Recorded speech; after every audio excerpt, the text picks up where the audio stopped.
So today we're going to talk about how are we going to set up our avocado plantings and stuff. I went to this nursery and permaculture guy a couple times already, talked to him, as well. His setup is good because he's got somebody within like 3 or 5 miles that's an arborist that collects the mulch, from tree cutting and stuff, and they even sell it as aged, for a year. So it's arborist mulch versus like cypress mulch or whatever, blended mulch you would buy at a landscape place. What's the difference is, the blended mulch or whatever is going to be like, 3, 4, 5 inch pieces, big pieces, no fine pieces, or very little. It's not going to be aged. It's made mainly for looks, for landscaping. So landscaping companies buy it by the cubic yard or whatever, or half a truckload, 6 yards or whatever. And then, they go to their customers' gardens and all, and they renew it and make it look nice. They got red ones and brown and different colors and stuff that they can put down. And yes, it does kind of act as a weed barrier, and it'll break down into soil over time if a rainstorm doesn't, catch it and make it like float away, which some mulches will do that. And it helps with water retention, so you don't have to water your plants as much. So that kind of mulch is just carbon.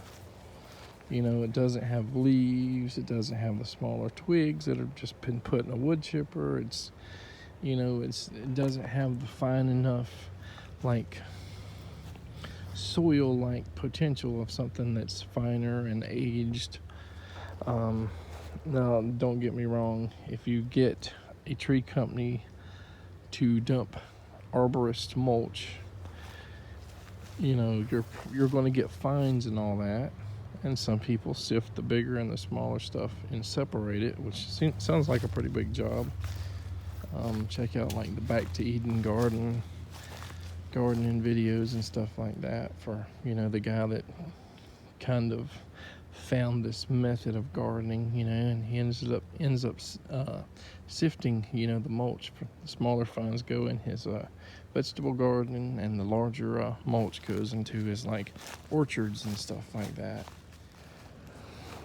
But supposedly, when you get arborist mulch, because you have the leaves, pine needles, oak leaves, and probably all kinds of stuff. Pine needles. Now there's a debate on this, but I'll just say it. Pine needles, according to this guy, is a way for pine trees and stuff to shed their nitrogen back into the soil, so it kind of replenishes it over and over again, each year. A lot of trees shed their leaves in the wintertime, so shed all the green leaves down or half green, and it creates some mulch, so that helps with moisture. It creates soil because, as carbon or whatever breaks down, it turns into soil. And according to this guy, it helps with nitrogen as well. But I think for avocados, this method is a way to build up your soil above, like 12 inches above the ground, because avocados do not like wet feet. They like a ton of water, but they don't like wet feet. They're kind of like peaches, I guess. They have like 12-inch feeder roots, and those feeder roots, I guess, can drown, when flooding, And even this guy that has sort of adjusted over time and started kind of mastering this method whilst, 15 or 20 trees, I believe, to flooding during the hurricanes. So he's kind of had to adapt and, use the wood chip method, the aged 1-year aged wood chip, arborist mulch, whatever you want to call it. And he does it 12 inches above the ground. And the thing that he believes helps with like avocados is that the fungi, mycorrhizal fungi or whatever, that builds up in decomposing wood chips actually fights off the bacteria that causes root rot in like avocados, which, you know, it's pretty common apparently. It's probably common in a lot of things. So I don't have access to this aged arborist mulch, at least I don't think. I haven't found a source nearby, you know. So I'm going to kind of build my own. I have a forest all around me. Oak trees, magnolia trees, camphor trees. Back there I've got, you know, pine trees, pine needles. I have limbs and stuff falling down all the time. I prune and, you know, cut limbs, you know, fresh limbs sometimes.